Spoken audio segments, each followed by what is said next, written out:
Good morning students.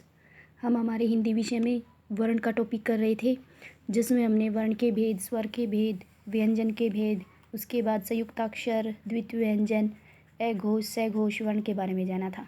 आज हम उच्चारण में लगे प्रयत्न की दृष्टि से व्यंजनों के भेद को समझेंगे। देखिए, उच्चारण में लगे प्रयत्न, पहले तो इस बात को समझिए।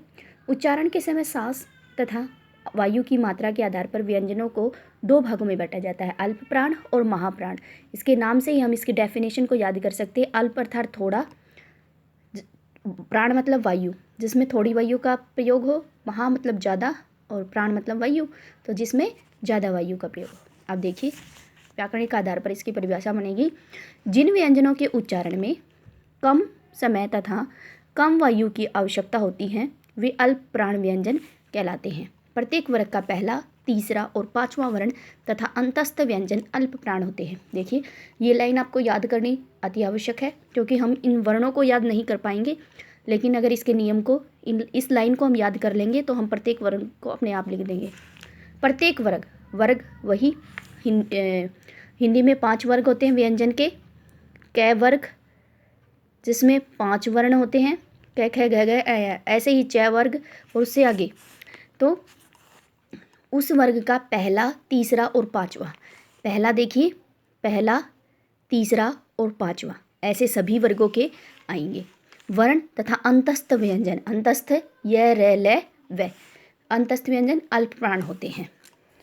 अब महाप्राण देखिए, जिन व्यंजनों के उच्चारण में समय तथा वायु अधिक मात्रा में व्यय होती है, व्यय अर्थात खर्च होती है, वे महाप्राण व्यंजन कहलाते हैं। प्रत्येक वर्ग का दूसरा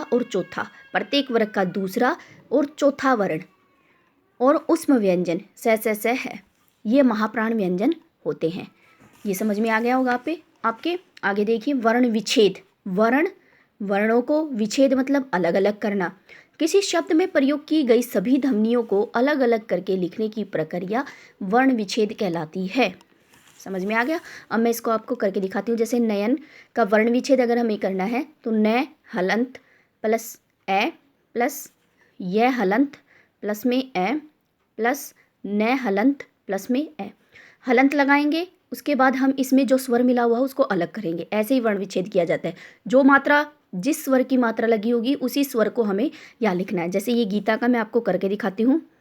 ग हलंत प्लस में, अब ये ई दीर्घ है, तो हम इस दीर्घ ई को लिखेंगे प्लस में त प्लस में आ, तो ये बन गया गीता। तो हमेशा व्यंजन के हलंत लगता है, स्वर के हलंत नहीं लगता। इस बात का आप विशेष ध्यान रखिए। अब मैंने कुछ शब्द दिए हैं, इनके आपको वर्ण विच्छेद करने हैं अपनी कॉपी में। आगे 2 प्रश्न हैं। अल्प प्राण व महाप्राण में अंतर स्पष्ट कीजिए। वर्ण विच्छेद किसे कहते हैं? ये प्रश्न आपको अपनी गृह कार्य पुस्तिका में साफ सुंदर लिखाई में लिखने हैं और याद करने हैं। धन्यवाद।